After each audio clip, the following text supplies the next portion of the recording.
जिस नारी को 30 साल हो गए हों, बच्चे नहीं हों, 35 साल हो गए हों, संतान नहीं हो, 25 साल हो गए, 20 साल हो गए, संतान का सुख ना हो, और डॉक्टर ने कह दिया कि कोई बहुत बड़ी बीमारी किसी व्यक्ति को है, रोग बड़ा, बीमारी बड़ी है, और उस बीमारी का कोई हल, उस रोग का कोई हल नहीं दिख रहा, कोई हल नजर ना हो।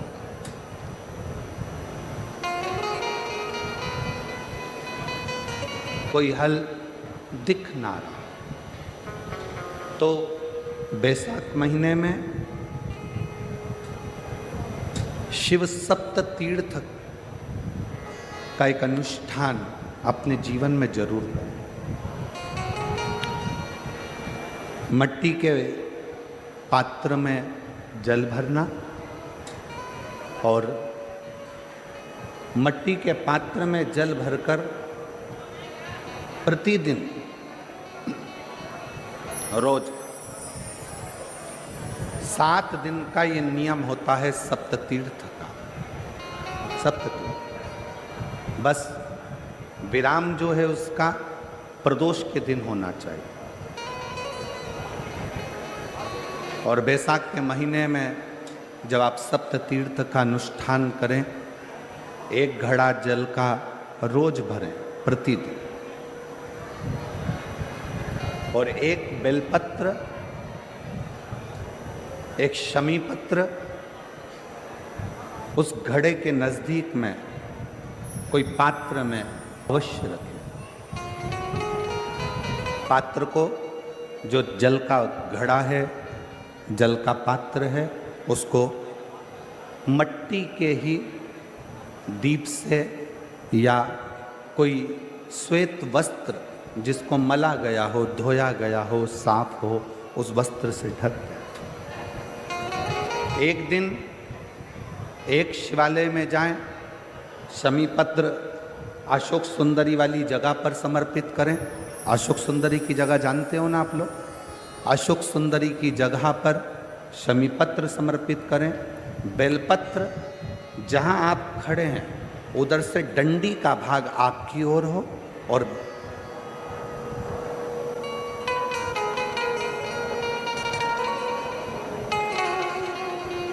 जहां आप खड़े हैं वहां डंडी का भाग आपकी ओर हो और बेलपत्र शिव जी को समर्पित करा जाए।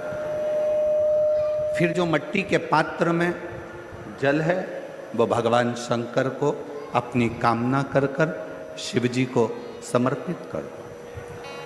संतान के लिए कर रहे हो तो वहीं से जल को एक कटोरी में, एक पात्र में झेल लीजिए। उस जल का आधा भाग नंदी के पास बैठकर आप ग्रहण कर लो, आधा भाग अपने पति को देना प्रारंभ कर दो। कोई रोग के लिए कर रहे हो, किसी बीमारी के लिए कर रहे हो, तो वो जल आप अपने घर की देहली में प्रवेश करने के पहले अपने मुख में उसको ग्रहण कर लो। एक दिन में एक शिवालय, दूसरे दिन दूसरा शिवालय, तीसरे दिन तीसरा शिवालय।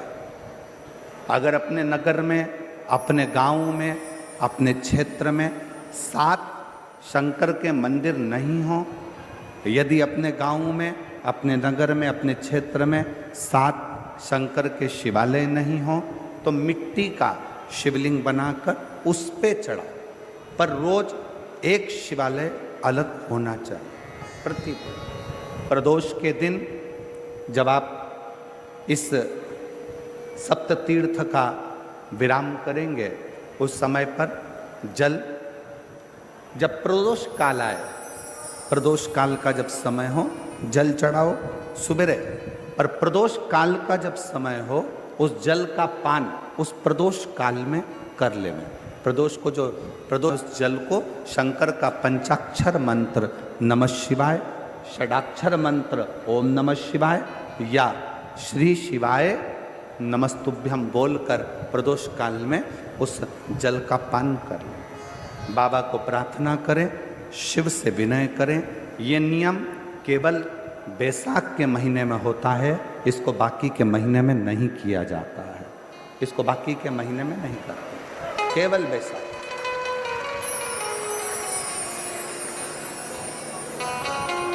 शिव सप्त तीर्थ का जो नियम है वो अपने जीवन में धारण करें। और हम तो कहेंगे, शिव महापुराण की कथा श्रवण करने वाले प्रत्येक बेटा बेटी से, शिव महापुराण की कथा सुनने वाले प्रत्येक शिव भक्त से हम तो कहेंगे कि शरीर में कोई रोग नहीं भी है, संतान की प्राप्ति नहीं भी चाहिए, उच्च शिक्षा के लिए आप कर रहे हैं, अपने जीवन की खुशहाली के लिए कर रहे हैं, तो शिव का सप्त तीर्थ अनुष्ठान अवश्य करें, अवश्य करें और अपने जीवन को सार्थक करें।